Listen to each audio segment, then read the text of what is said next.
Hello, welcome to this video that summarizes online training recently done on dealing with family and relationship problems that can come up at Grow meetings, and on how a member leading a meeting and or seasoned members should deal with issues that may be disclosed.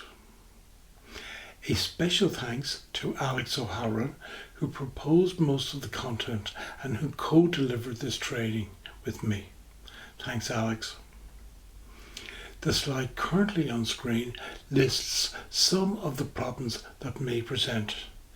These all can exist in varying levels of severity. In Grow, of course, we tend to hear just one side of stories, so we need to be very careful about being judgmental and about giving advice.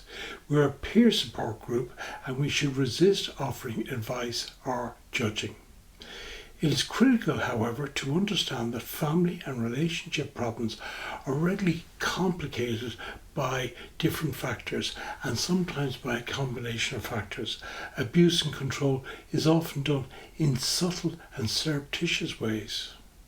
And because problems regularly happen in the home, victims often have no safe place to retreat to. Change can seem impossible, and abuse and coercive control can impact on a person's self-esteem. This in turn compromises their ability to function day to day. There may also be multiple problems impacting at the same time, and the effect of relationship problems in a home can be devastating on children. A commonly used technique used in mental health settings is the 3 R's framework that involves recognizing, responding, and referring. In online training, we considered each of these 3 actions and then considered how problems can be handled at meetings week in, week out. We then finished the online training by recommending a resource that every Grow group should have and should utilize on a regular basis. So the first R is recognize, and awareness is key here. Seasoned members of Grow should be sensitive to how other members appear and what they're saying. We are peer support groups and we look out for others. If you're concerned about somebody, make inquiries and demonstrate concern. If people refer to matters that concern you, consider asking them for more details. Mental health first aid training is particularly useful in this regard. This course is readily provided by Grow and it is strongly recommended that progressing and seasoned members of Grow should attend and complete it. The second R is respond, and compassion is critical here. What works best is to listen without judgment and demonstrate empathy. Often a person first needs to have their feelings validated before they can do something about a challenging situation. LAST is a useful acronym: listen, acknowledge, support, and take action.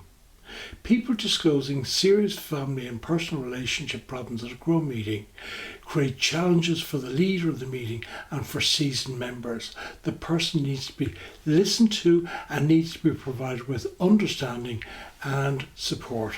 However, other members also need to be considered, and the group method needs to be followed, such as going through the middle routine. The third R is refer. Grow is a peer support group with no expertise in family and personal relationship problems. Fortunately, there are a great number of supports available. Many focus on specific problems and can provide people with valuable information and support.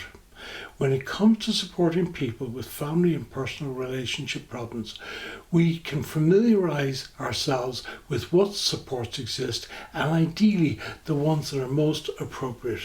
We can aim to recommend the most appropriate support services and provide members with the best contact details that are available. We should aim to refer respectfully. Often people are reluctant to access supports that they may need. If there is a possible risk of injury, we need to contact emergency services. We also have a legal responsibility to report to the relevant authorities where a child is at risk of abuse or where serious crime is involved. How do we deal with a family or personal relationship problem that features in a group week in, week out? Well, we need to remember that we are a peer support group.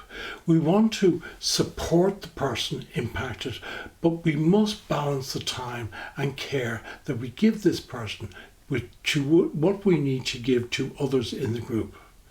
We should aim to empower and encourage the person to avail of specialised support services. We need to understand that sometimes people find it very difficult to address a difficult situation.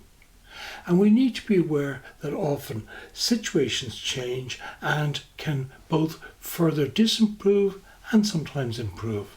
In dealing with the wide range of family and personal relationship problems, it is useful for seasoned members of groups to be able to access a comprehensive directory of supports and services. A directory like this has been produced and is being made available to all groups both on paper and electronically. That's the end of this video. I hope it has been a benefit to you. Bye.